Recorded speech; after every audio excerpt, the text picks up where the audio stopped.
So, you're tired of being forgotten and dismissed by others, huh? Then you've come to the right place for your Numidia faction guide. Alright, let's go over the unit overview for Numidia. Your first infantry unit is the Numidian Javelinmen.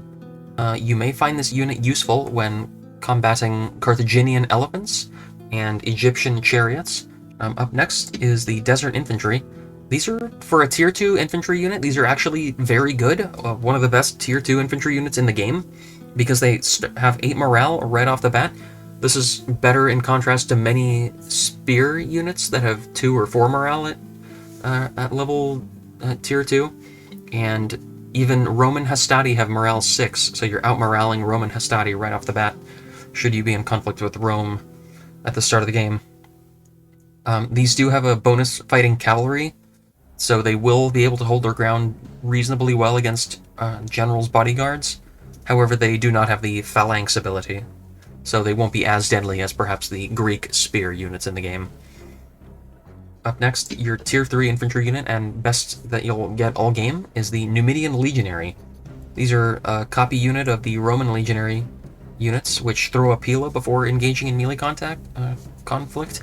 But I must warn you that that feature is, for whatever reason, not engaged by default, the Fire at Will feature. You have to enable that at the start of every battle, else the Numidian Legionaries will never throw their pila when an enemy gets in range unless you take the initiative and click on them. Just be warned. And they do have good stamina, and they do have an armor-piercing primary weapon.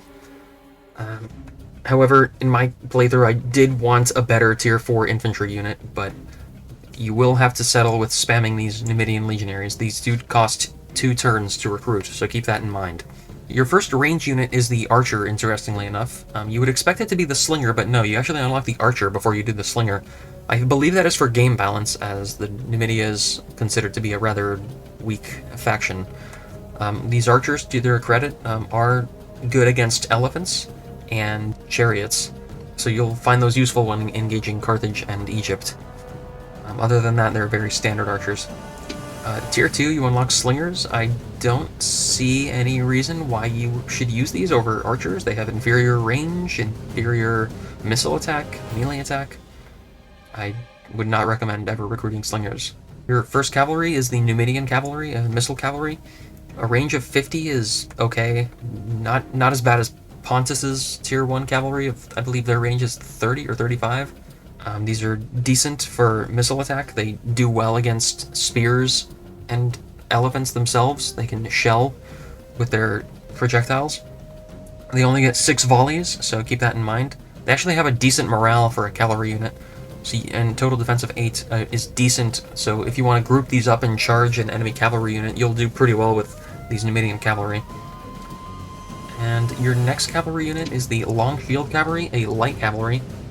They have an 8 morale as well, no better than the first tier, but they do have a melee attack of 8 and an alt attack of 9, which is a bit better than the Numidian cavalry's melee attack of 6, and their defense is a bit higher, and they do get a nicer charge bonus of 6.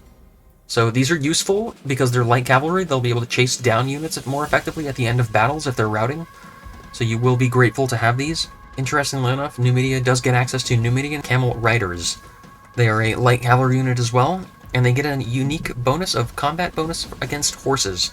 However, be warned, I did not notice this bonus when I grouped 5 of these camels together to fight one Egyptian chariot unit. My Numidian camel rider still broke, unfortunately. That bonus does not appear to apply to Egyptian chariots. But these are a decent cavalry unit nonetheless. Also, just know that you can only recruit these in provinces that have camels on them as a resource.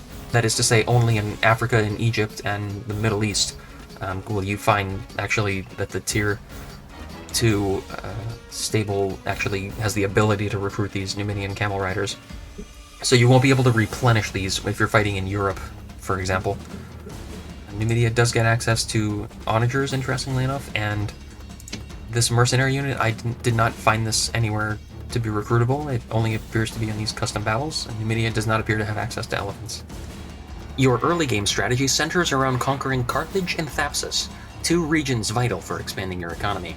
To do this, Concentrate all your starting forces from Tingi, Cirta, and Dimity on the border with Carthage, while recruiting as many missile cavalry units from Cirta as you can afford. Your entire campaign rests upon conquering Carthage and Thapsus. To achieve this, either pick off a Carthaginian stack wandering in the desert, or wait until Carthage is poorly garrisoned. Your missile units should be able to disable enemy elephants, and you should use your mobility advantage against Carthage to minimize friendly casualties. On your Siwa front, you have two options. Either gather your forces and retreat to Leptis Magna to regroup, or make a dash for Egyptian Thebes to exterminate it to sustain your economy. Either way, recruit a peasant as garrison, and then a diplomat to send eastwards for map information money. I personally recommend sniping Thebes from Egypt, as sharing a border with Egypt means war is imminent and you will be hemorrhaging money all the while. It will also take roughly 10 turns to march back to Leptis Magna, as there are no roads built in these regions. Thebes should have a manageable garrison, and there are now two things that can happen. An Egyptian stack may be headed straight for you in Thebes, or it may be headed for Siwa. If it's heading for Thebes, your Egyptian campaign is likely over, and you should start deleting buildings in Thebes and Siwa. If an Egyptian stack is headed for Siwa, however, that is very good news, because trading Memphis for Siwa is a very favorable exchange for you. In my own playthrough, an Egyptian stack ended my aspirations in Thebes, yet I was able to succeed despite this setback. Your mid-game strategy centers around securing the Western Mediterranean Sea, as this will become the basis of your economy. Securing the islands of the sea as well as Sicily will create a strong foundation to build ports, and therefore be able to support a large navy. If you are not already at war with the Romans, you will find defeating and sinking their 1, 2, and 3 stack navies much more practical and sustainable than fighting their full 15 through 20 stack armies on land. When practical, land in southern Italy and conquer the Brutii to exterminate for money, and expand north to conquer all of Italy. Since your cavalry is mostly hit-and-run specialized, you may want to use multiple generals to charge the well-armored Romans. To defend your western flank, build a stack to conquer Corduba in Spain, and expand from there to further grow your economy. Fortunately, Spain's units will be some of the weakest you will face all campaign. A useful merchant tip here is that the game considers the distance between your African and European holdings in Spain to be very far away, as they have no land connection. So this will become a very lucrative strait crossing for your merchants. Keep at least 2 ships at the port of Tingi to conveniently and safely transport your merchants across the sea. Your late-game strategy will entail conquering Gaul, Britannia, and possibly Germania.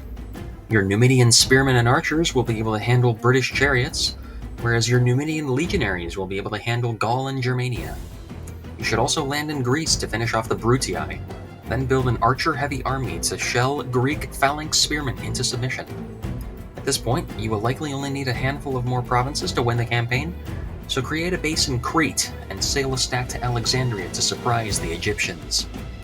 Be warned, however, that Egypt may have a large navy at this point in the game, so I recommend building a stack of at least 12 ships of triremes and quinqueremes to safely transport your troops. I recommend an army of spearmen and archers to deal with Egyptian chariot units. Thank you for watching. Subscribe to the channel for my next Total War Rome Remastered faction, Scythia.